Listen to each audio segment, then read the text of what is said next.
So hello everyone, and I hope everyone is well in my Business 545 class. So we're on chapter 15 now. This is a video for chapter 15.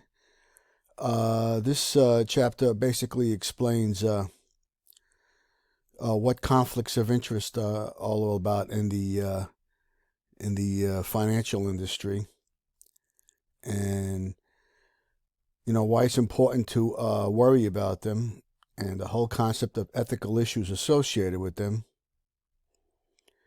So we'll look at these different types of conflicts of interest in this chapter.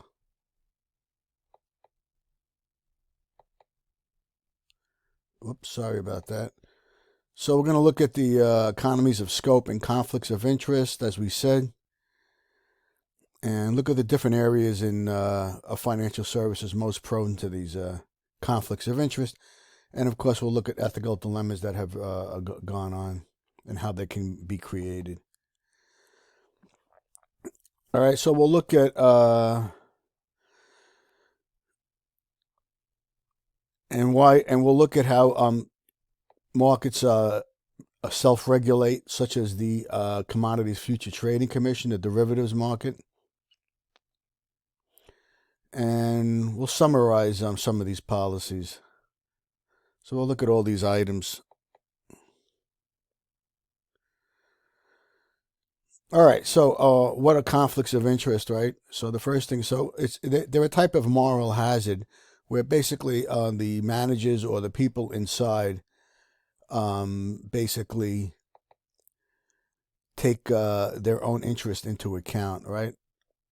And they have multiple objectives, and one of them may be themselves, and there may be some conflicts between them, right? They supposed to have, like brokers or Michael Milken in the bond scandal, supposed to have your be responsible for you, and they basically take care of themselves. And obviously, the most famous one was the Enron crash, and that was, I guess, 20 years ago. And more recently, we had the subprime mortgage crisis from 12 years ago, and these were bankers and basically mortgage brokers worrying about their own pocket, giving subprime mortgages to anybody and everybody. So we'll look at these, and these are two of the more famous ones.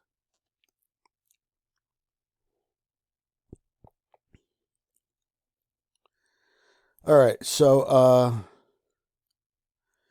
basically there's economies of scale that are realized from cost advantages in the collection and use of information, and a lot of people will use that information to their own basic interest. All right, and you have economies of scope that are realized by providing multiple financial services to customers.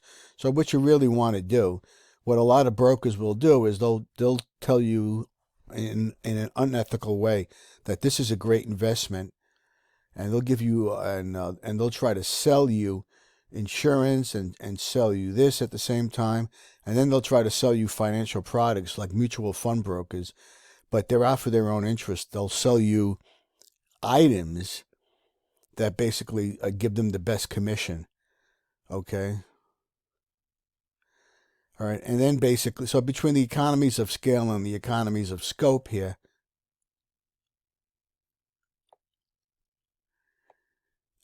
basically, these lead to conflicts of interest. So here's our main focus. Here's our main focus. We're going to focus on conflicts of interest, and this is a really good statement, that arise when financial service firms, as I just mentioned, or their employees serve one interest at the expense of another, and most of the time it's their own interest for a larger commission. Okay, and as I said, here it is right here, which could be their own interest. All right, so this is obvious, right?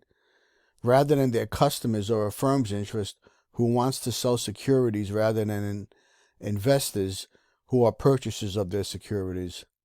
So they're looking after their own interest. So as a result, they misuse information and provide false information or conceal information. They'll basically tell you something has got a huge return on it, and meanwhile it really doesn't. And really, what they're pushing is a product with a really, really high commission for their own benefit. So if you look at this here, conflicts of interest, basically, again, the quality of information, in other words, basically falsehoods in financial markets, they increase asymmetric information problems where you're not getting all the information on something that you may want to invest in. Okay, and this is very typical. And financial markets have problems with this because they can't produce investment opportunities that are very productive, and they cause financial markets and economies to be less efficient because they're not giving you all the true details. So there's this whole ethical dilemma that's always gone on in financial markets, and it seems like we have a scandal every 10 years for those engaged in the financial services business by generating incentives for, and here's what I'm talking about, commissions, right? Incentives for financial service firms and their employees to conceal information or provide misleading information and hurting their customers for whom they work. Meaning they get high commissions on products that they're basically selling. Or, I have a stock that's going to do real well. So it's all that type of stuff. So there's many different types of conflicts of interest, right?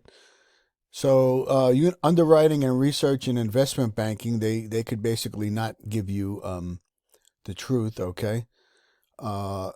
And accounting firms, there's always been big accounting scandals, such back in 2000, such as Tyco, and even in Enron, again, there was accounting scandals.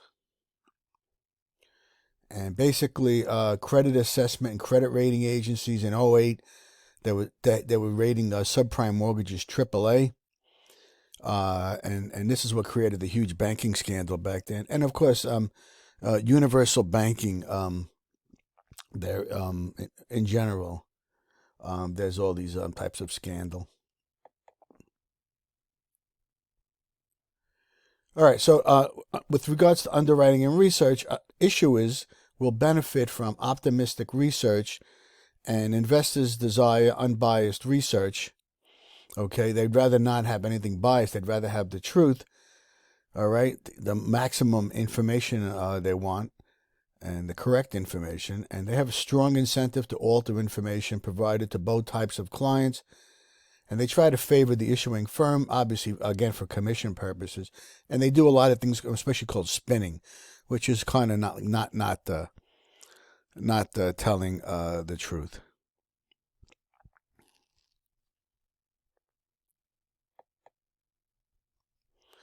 All right, so accounting firms provide their clients with consulting services, okay? And they pressure from clients threatening to take business to another firm, because if they don't hear what they want to hear, so they'll tell you, they'll cook the books a little bit, okay? And there's a big reluctance to criticize work done by non-audit counterparts. And such as Arthur Andersen, they went under. They provided an overly favorable audit in an effort to solicit or retain audit business. And this is like the big one here. Arthur Andersen did this, and it led to their demise. They basically just went down. All right, I'm going to add an extra little piece to this, an extra little video, okay? And this will be part one, and then I'll provide a second part for the rest of this and add further stuff, okay? All right, talk to you later. The way you typically pay for portfolio management and financial advice is riddled with conflicts of interest. Listen to what the professionals want you to believe and what they really think. Why do you charge me a percentage of the market value of the assets you manage for me? Good question. An asset-based fee means our interests are always perfectly aligned with yours. We do well when you do well, and we suffer when you suffer. That's the stock answer. The real reason asset-based fees suit us best is because our revenues are then driven by the long-term growth in stock markets, which is a lot higher than the growth in our expenses. Clients take the risk, and we cream off a part of the reward. We basically enjoy a free ride. I see you've been selling some of my equities recently. Are you sure that's sensible in a market downturn? You know I'm a long-term investor. Sure, but these are exceptional times. We should be trying to protect your portfolio from further falls, and we're confident we can buy back lower down. He can ride out another sell-off, but we can't. Our interests are not the same in this situation. Market weakness has already wiped out our bonuses, and if portfolio fees fall any more, we'll have to start letting people go. We've got to get our clients back in for the long term, so we have to hope we get lucky and don't end up buying higher up. We don't want to take on too much risk, so we only want to give you a small part of our money to manage. There's a better way to control the risk. We put all your money to work in financial markets, but with a blend of low-risk and higher-risk investments that matches your risk tolerance. All your money is then working for you. Which of course means we get to earn a fee on all their money, instead of just a part of it. The fact that the low-risk assets in the blend offer virtually no return once our fee is deducted is a little unfortunate. We plan to make gifts. We want to help our children by giving them money as early as we can afford to. It'll be more valuable to them while they're buying property and raising a family. Absolutely. We don't have a problem with that. You can rely on us to tell you when and how much you can gift without putting your own needs at risk. We have a massive problem with that. We earn money on her wealth, and now she wants to give the wealth away. We'll have to bite the bullet eventually, but the longer we can delay, the better. So we'll have to play up the risks. When the time comes, we can probably propose a tax planning product. The upfront charges will cushion the loss. Before we finish, we should talk about your fee. It seems way too high. How do we know it's fair? We want to provide you with the best service possible, and this is the right fee to meet the costs of doing that. Asset-based fees aren't designed to be fair. They're designed to encourage cross-subsidies between clients at different levels of wealth. If the wealthy only paid their own fair share of the cost of the service, we wouldn't be able to take on many smaller clients, and profits would be much lower. We're the modern-day Robin Hoods. The only way to avoid conflicts of interest between you and your advisor, or between you and other clients, is to pay a flat fee, fixed as a monetary amount, based on your own fair share of the true costs of providing the service. Fowler Drew, leader in charging flat fees for wealth management.